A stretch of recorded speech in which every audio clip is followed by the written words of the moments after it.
नमस्कार दोस्तों, ये मेरी नई प्लेलिस्ट का पहला वीडियो है। इस प्लेलिस्ट का नाम है higher order linear differential equation with constant coefficient. तो सबसे पहले आपको पता होना चाहिए कि what is this higher order linear differential equation.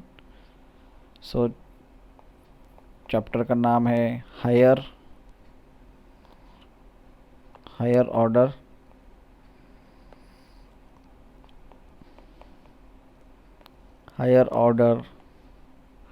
linear differential equation with constant coefficient।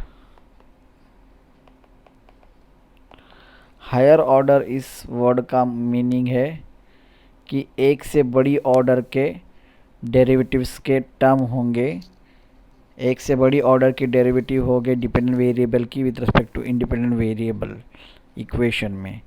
यानी ये जो है nth order derivative of y with respect to nth order derivative of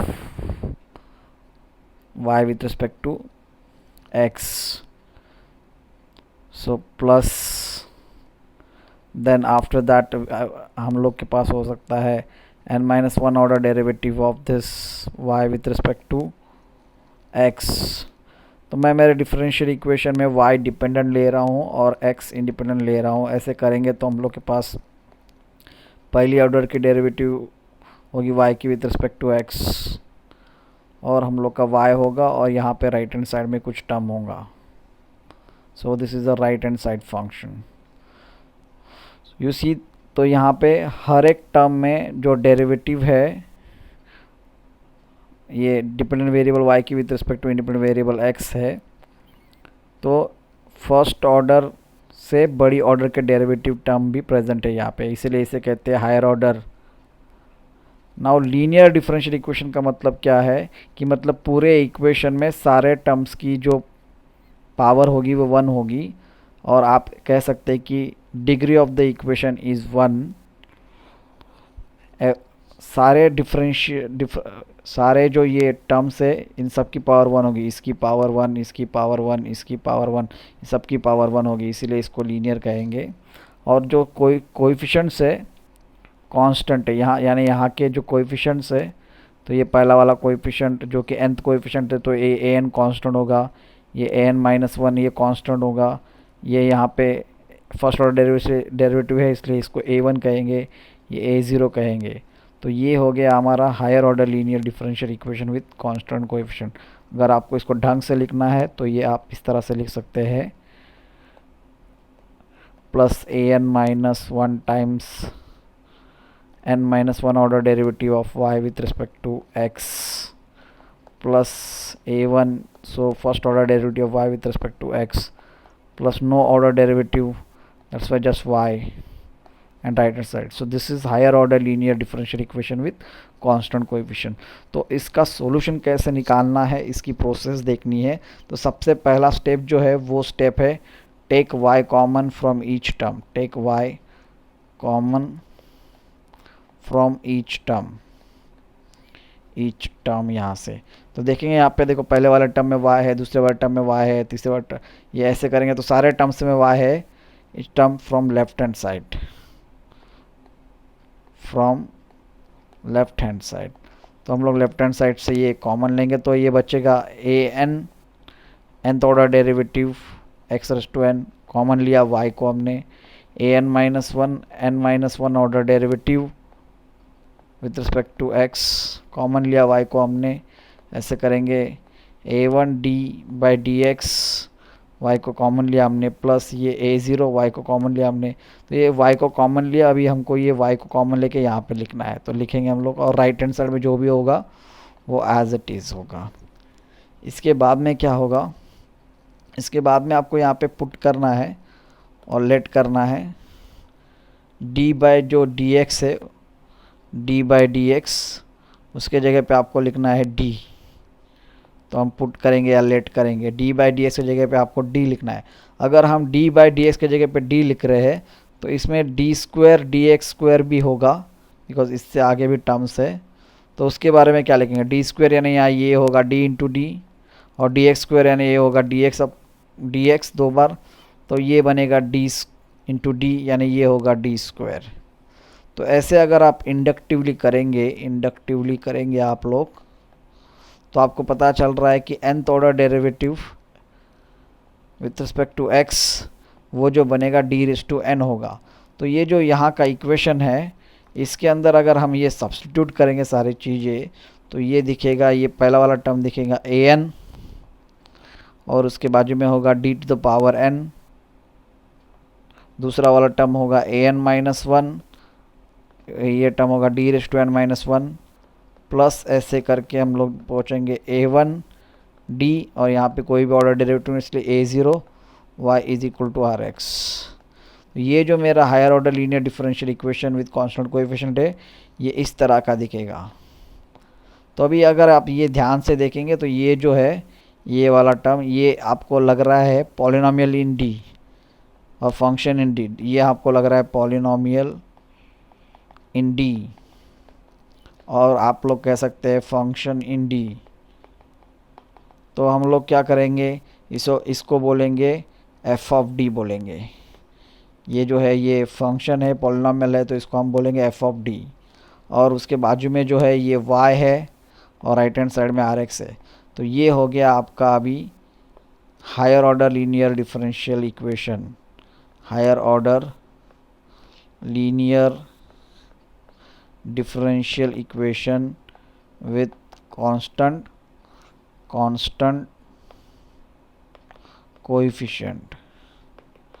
अगर आपके पास कोई भी एग्ज़ाम्पल होगा, तो अगर आपका एग्ज़ाम्पल इस फॉर्म में है, तो सबसे पहले आपको क्या करना है, तो वो ये जो y है, इस y को कॉमन लेना है लेफ्ट हैंड साइड में से, जैसे हमने इस तरह से लिया, और उसके बाद में आपको यहाँ पे ये d बाई डी एक्स के जगह पे d पुट करना है। तो आपको ultimately d by D raise to n upon D X raise to n equal to D raise to n के जगह पे आप डी रेज़ टू n लिख सकते हैं। तो ये ऐसे वाले इक्वेशन में हम लोग डालेंगे, ये वाले इक्वेशन में ये सारी वैल्यूज़, तो आपको ये एफ ऑफ डी मिल जाएगा। तो लेफ्ट ये एफ ऑफ डी होगा, तो ये आपका एफ ऑफ डी होगा। और ये चाहे ये इक्वेशन रहे, चाहे ये इक्वेशन रहे, और चाहे ये इक्वेशन रहे, या चाहे ये इक्वेशन रहे, ये सारे higher order linear differential equation with constant coefficient को ही रिप्रेजेंट करते हैं। अभी हम सीखेंगे इसका सॉल्यूशन कैसे होता है। तो जो सॉल्यूशन कैसे होता है, how to find solution of this higher order linear differential equation with constant coefficient. तो इसका जो सॉल्यूशन है, ये सॉल्यूशन का ये है, तो yg कहते हैं उसके सॉल्यूशन को।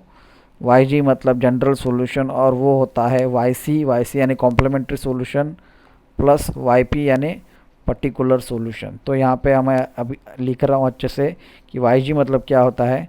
yg जो होता है उसे कहते हैं जनरल सॉल्यूशन, और वो जनरल सॉल्यूशन जो होता है वो हमेशा कॉम्प्लीमेंट्री सॉल्यूशन और ये पर्टिकुलर सॉल्यूशन का एडिशन होता है।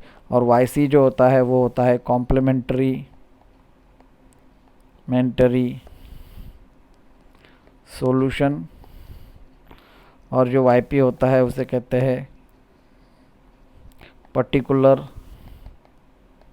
सॉल्यूशन, और पर्टिकुलर इंटीग्रल कहते हैं उसे, इंटीग्रल। तो ये है, तो ये जो है yc निकालने के लिए जो मेथड है वो है method how to find this yc, how to find complementary solution. Complementary solution निकालने के लिए आपको क्या करना है, आपको ऑक्सिलरी इक्वेशन कंसीडर करना है। सो कंसीडर करो ऑक्सिलरी इक्वेशन, तो ये ऑक्सिलरी इक्वेशन क्या होता है। सो ये जो एफ ऑफ डी रहेगा, यहाँ पे ये जो भी आपका फंक्शन है, ये आपका डिफरेंशियल इक्वेशन, इसमें जो एफ ऑफ डी रहेगा, ये एफ ऑफ डी यानी आपको इक्वल टू 0 पुट करना है। यानी आपको ये a n d raise to n plus a n minus 1 d raise to n minus 1 plus so on ups to ये a1 d प्लस a0, इसको 0 पुट करना है। तो ये जो है एक इक्वेशन इन d है, तो आपको सॉल्व करना है, solve this equation for values of D, values of D. आपको ये जो इक्वेशन है वो सॉल्व करना है डी की वैल्यूज़ के लिए, देन उसके बाद में आपको डी की वैल्यूज़ मिलेंगे, सो वैल्यूज़ ऑफ डी मिलेंगे। तो वैल्यूज़ ऑफ डी क्या होंगे, दो प्रकार के होंगे। तो पहला प्रकार जो है वैल्यूज़ ऑफ डी का वो रियल होगा, रियल। अगर डी इज़ इक्वल टू कुछ रियल नंबर मिलता है, से कोई ए नंबर मिलता है डी, तो उसके करस्पॉन्डिंग आप वाईसी में एक टर्म लिखोगे, वो टर्म होगा e raise to a x, if this is a real, okay. अगर वैल्यू जो है कॉम्प्लेक्स आती है, कॉम्प्लेक्स आती है, कॉम्प्लेक्स आएगी तो डी की वैल्यू होगी ए प्लस आई बी। लेकिन कॉम्प्लेक्स रूट जो है वो अकेले नहीं आते, वो कॉन्जुगेट के साथ आते हैं। तो अगर D is equal to A plus I B root है तो ए माइनस आई बी भी रूट होगा। तो ये दोनों रूट के लिए आप सॉल्यूशन लिखेंगे, तो वो सॉल्यूशन इस तरह का होगा। सॉल्यूशन आप लिखेंगे, इसमें जो भी ए है उसको आपको आइडेंटिफाई करना है और आपको लिखना है e raise to a x, and यहाँ पे लिखना है c one cos b x plus C2 sine bx लिखना है आपको। इस तरह से आपको करना है। तो अगर रूट कॉम्प्लेक्स होगा तो कॉम्प्लेक्स रूट, अगर कोई नंबर कॉम्प्लेक्स नंबर आया तो उसके बगल में तुरंत उसका कॉन्जुगेट होगा। इन दोनों के लिए आप दो सॉल्यूशन लिख सकते हैं। तो वो दो सॉल्यूशन लिखने का फॉर्मेट ये है, तो आप बाय हार्ट करके रखो। जब कभी डी की वैल्यू कॉम्प्लेक्स आएगी तो उसमें फॉर्मेट जो है सॉल्यूशन का ये फॉर्मेट है। अगर डी की वैल्यू रियल आएगी तो फॉर्मेट जो है सॉल्यूशन लिखने का ये फॉर्मेट है सॉल्यूशन लिखने का, ई रेस टू वो रियल नंबर इनटू एक्स। तो यहाँ पे जो डी के जितने वैल्यूज़ होंगे उतने टर्म्स होंगे वाईसी में, ओके। और हर एक टर्म जो होगा कांस्टेंट से सेपरेट किया हुआ होगा। तो आपको एक एग्जांपल लेके बताता हूँ मैं आपको। सपोज़ अगर एग्जांपल, अब इसमें भी सिचुएशन है कि रूट्स रिपीटेड। सो अगर रूट रिपीट हो चुका है तो आपको x से मल्टीप्लाई करना है। If root is repeated then multiply it by x। यानी कि सपोज़ अगर हम लोग एग्जांपल करते तो आपको पता चलेगा। सपोज़ ये एफ ऑफ डी एक इक्वेशन आ चुका है, D square plus 2d plus 3 is equal to 0। ये आपका ऑक्सिलरी इक्वेशन है सपोज़। तो इसके हम लोग सॉल्यूशन निकालेंगे। तो सॉल्यूशन निकालने के लिए क्या करेंगे हम लोग, सो डी स्क्वायर आएगा, राइट। सो हम लोग इजी वाला लेते हैं थोड़ा सा, डी स्क्वायर माइनस 2d और ये भी माइनस 3 लेते हैं। तो डी स्क्वायर आएगा, so minus 3d plus d minus 3 is equal to 0। इस तरह से इसके फैक्टर गिरेंगे। ये इक्वेशन के फैक्टर गिरने के बाद ये पहला जो दो टर्म है उसमें से हम d को कॉमन लेंगे, अंदर बचेगा d माइनस 3। फिर यहाँ से 1 कॉमन लेंगे, अंदर बचेगा d minus 3 is equal to 0। तो यहाँ पे d की वैल्यू आ गई, ये पहला ब्रैकेट बन गया d प्लस 1, दूसरा ब्रैकेट बन गया d minus 3 is equal to 0। तो यहाँ से d की वैल्यू आ गई माइनस 1 और d की वैल्यू आ गई माइनस 3। तो ये दो रूट्स बन गए। तो जितनी भी डिग्री होगी यहाँ पे ऑक्सिलरी इक्वेशन में, ऑक्सिलरी इक्वेशन की, उतने आपको d के वैल्यूज़ मिलेंगे और उसके करस्पॉन्डिंग उतने आपको yc में टर्म लिखेंगे। तो yc कैसे लिखते हैं ये सिचुएशन में, तो ये पहला टर्म है जो कि रियल है, तो इसके लिए हम लिखेंगे ई रेस टू वो जो भी रियल नंबर है इनटू x, और ये पहला रूट है इसलिए हम लोग इसको पहला कांस्टेंट बोलेंगे। अभी ये दूसरा जो है वो सेकंड रूट है, तो देखेंगे कि रिपीट हुआ है क्या। अगर रिपीट नहीं हुआ है तो ये हम लोग x, तो रिपीट हुआ रहेगा तो x से मल्टीप्लाई करना है, बस ये आपको ये याद रखना है। तो रिपीट नहीं हुआ है, डिफरेंट है, इसलिए हम और फिर बात देखेंगे रियल है या कॉम्प्लेक्स है। रियल है इसलिए ई रेस टू वो रियल नंबर इंटू एक्स, और सेकेंड रूट है इसलिए C2 है, इस तरह से देंगे। सपोज़ अभी मैं और एग्जांपल ले रहा हूँ। सपोज़ अगर आपके पास डी की वैल्यूज़ ये आ गई -1/2 एंड -1/2, इस तरह से दो वैल्यूज़ आ गए, तो अभी इसके करस्पॉन्डिंग आप लोग YC में कैसे सॉल्यूशन लिखेंगे। अभी रूट्स दो है तो टर्म्स भी दो होंगे, तो पहला टर्म देखेंगे ये रियल है या कॉम्प्लेक्स है, तो ये रियल है तो इसलिए इसका सॉल्यूशन लिखने का फॉर्मेट होगा ई रेस टू वो रियल नंबर इंटू एक्स। पहला टर्म है इसलिए हम इसको C1 करेंगे, प्लस ये दूसरा जो है वो भी रियल है लेकिन रिपीटेड है, तो पहली बार रिपीट हो गया इसलिए हम इसको x से मल्टीप्लाई करेंगे, वो e लिखेंगे और वो रियल नंबर इंटू एक्स, और सेकेंड टर्म सेकेंड रूट है इसलिए C2, इस तरह से हम लोग ये करेंगे। सपोज अगर रूट रिपीट हो गए और इस तरह की सिचुएशन है, d इज इक्वल टू -2 -2 अभी इसके 3 रूट है, और लेट्स से और एक रूट लेते हैं +3, ये भी -2 लेते हैं। तो अभी ये सिचुएशन में कैसे करेंगे, तो ये पहला वाला रूट है रियल है, तो YC में लिखते समय हम लोग लिखेंगे ई रेस टू वो रियल नंबर इंटू एक्स, पहला टर्म है इसलिए C1, दूसरा ये भी रियल ही है एंड रिपीटेड है, पहली बार रिपीट हो गया इसलिए x से मल्टीप्लाई करेंगे ई रेस टू -2x, C2 लिखेंगे, और ये फिर से -2 ही आ गया और रियल है तो रिपीटेड सेकेंड टाइम रिपीट हो रहा है इसलिए हम लोग x² से मल्टीप्लाई करेंगे, और वो ई रेस टू वो real number into x C3।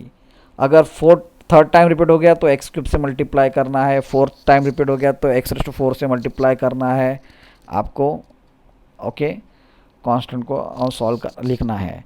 और ये जो चौथा रूट है वो डिस्टिंक्ट है सबसे और रियल है इसलिए हम लोग ई रेस टू वो फॉर्मेट लिखेंगे रियल नंबर इंटू एक्स, और ये फोर्थ रूट है इसलिए C4, इस तरह से आपको काम करना है।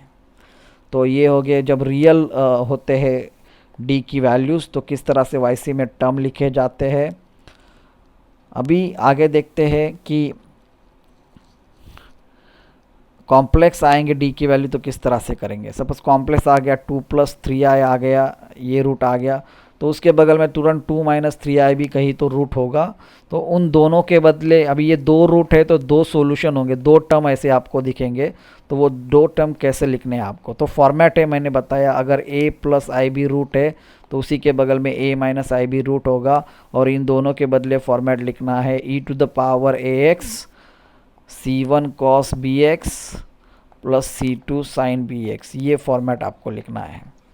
तो हम यही फॉर्मेट यहाँ पे लिखेंगे। तो YC में लिखते समय तो ये कॉम्प्लेक्स नंबर रूट आ चुका है, तो इसमें से ये रियल पार्ट है और ये 3 इमेजिनरी पार्ट है, तो हम ई रेस टू वो जो भी रियल पार्ट है लिखेंगे और ब्रैकेट के अंदर लिखेंगे C1 cos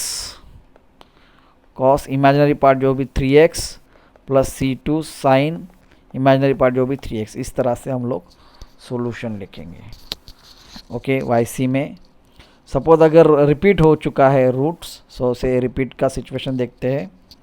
सपोज डी की वैल्यूज़ है 1 + i√2, 1 ± i√2, और ये रिपीट हो चुका है 1 ± i√2। तो रिपीट होते समय आपको ये ग्रुप देखना है, ये + - ib ग्रुप रिपीट हो रहा है क्या, देखेंगे ध्यान से। यहाँ पे ये 1 ± i√2 पहली बार आ चुका है यहाँ पे, और फिर से 1 ± i√2 ये पैटर्न आ चुका है, तो हम इसके करस्पॉन्डिंग YC लिखते समय लिखेंगे, ये पहले पैटर्न के लिए लिखेंगे, ये कॉम्प्लेक्स नंबर रूट है इसलिए ई रेस टू उसका रियल पार्ट जो भी है 1 है इसलिए 1 × x, फिर उसके बाद में C1 cos इमेजिनरी पार्ट √2 इसलिए √2 × x, + C2 sin imaginary part √2 इसलिए √2 × x। अभी यहाँ पे जो है फिर से कॉम्प्लेक्स नंबर है लेकिन रिपीटेड है, और रिपीटेड फर्स्ट टाइम है इसलिए हम इसको x से मल्टीप्लाई करेंगे, और लिखते समय लिखेंगे x e⁴ रियल पार्ट 1 है इसलिए x, लेकिन C1 और C2 पहले से यूज़ किया है तो अभी यूज़ करेंगे C3 cos √2x + C4 sin √2x, इस तरह से करते हैं ये प्लस करके। तो इस तरह से ये 4 टर्म हो गए। तो आई होप कि मतलब आपको समझ में आया रहेगा कि अगर रूट रियल है तो वाई में उसके करस्पॉन्डिंग टर्म कैसे लिखते हैं, अगर रूट कॉम्प्लेक्स है तो वाई में उसके करस्पॉन्डिंग टर्म कैसे लिखते हैं, अगर रूट रिपीटेड है तो वाई में उसके करस्पॉन्डिंग टर्म कैसे लिखते हैं। तो ये हो गया वाई कैसे निकालते हैं। अभी खाली जो सॉल्यूशन है वो खाली वाई नहीं है, सॉल्यूशन जो है वो क्या है, Y C plus Y P है। तो वाई पी कैसे निकालते हैं, तो वाई पी निकालने का फॉर्मूला है यहाँ पे, क्योंकि ये जो है वाई पी सॉल्यूशन है आपके इक्वेशन का F of D Y is equal to R X का सॉल्यूशन है, इसलिए हम इसमें अगर y के जगह पे वाई पी डालेंगे तो फॉर्मूला बनेगा Y P is equal to इसी इक्वेशन से 1 upon F of D into R X, ये फार्मूला बनेगा। मतलब वाई पी जो है, वाई पी निकालने के लिए आपको ये सिचुएशन टैकल करनी है, और ये सिचुएशन जो है वो डिपेंड है राइट हैंड साइड पे। तो राइट हैंड साइड तो फिक्स नहीं है, राइट हैंड साइड कौन सा भी फंक्शन हो सकता है, right hand side constant function भी हो सकता है, right hand side trigonometric function भी हो सकता है, right hand side inverse trigonometric भी हो सकता है, इन्वर्स ट्रिग्नोमेट्रिक भी हो सकता है, राइट हैंड साइड लॉगरिथमिक भी हो सकता है, और एक कंपोजिट फंक्शन भी हो सकता है। तो ये बहुत सारे टाइप्स है फंक्शंस के, वो फंक्शंस के टाइप के ऊपर डिपेंड करता है कि वाई पी किस तरह से निकलेगा। तो उसमें सबसे पहला वाला जो टाइप आता है वो टाइप मैं आपको बता रहा हूँ। अगर राइट हैंड साइड ज़ीरो होगा तो किस तरह से सॉल्यूशन निकलेगा, हाउ टू फाइंड। तो अगर राइट हैंड साइड ज़ीरो होगा तो व्हाट इज़ वाई पी। तो ऑब्वियसली हम राइट हैंड साइड के जगह पे राइट हैंड साइड की वैल्यू डालेंगे, 1 Y P is equal to 1 upon F of D into right hand side, जो कि मेरी ज़ीरो है, और zero into anything you know that zero, so Y P is equal to zero in the case when right hand side is zero. So Y P is equal to zero in the case R X is equal to zero. तो मतलब अगर आपका differential equation, so if differential equation इस तरह का होगा F of D into Y is equal to zero के form में, तो इसका जो वाई जी होगा वो होगा जस्ट वाई सी, मतलब वाई सी निकालो वही होगा वाई जी। तो दोस्तों ये मेरा फर्स्ट वीडियो है नया प्लेलिस्ट का, जो कि प्लेलिस्ट का नाम है higher order linear differential equation with constant coefficient. तो मैं चाहूँगा कि आप लोग अगर मेरे वीडियो को शेयर करें, सब्सक्राइब करें चैनल को, और लाइक करें। अगर आपको कोई क्वेश्चन समझ में नहीं आया तो आप वो डिस्क्रिप्शन में कमेंट में डाल दो, मैं उसका सॉल्यूशन आपको दे दूँगा। थैंक यू दोस्तों।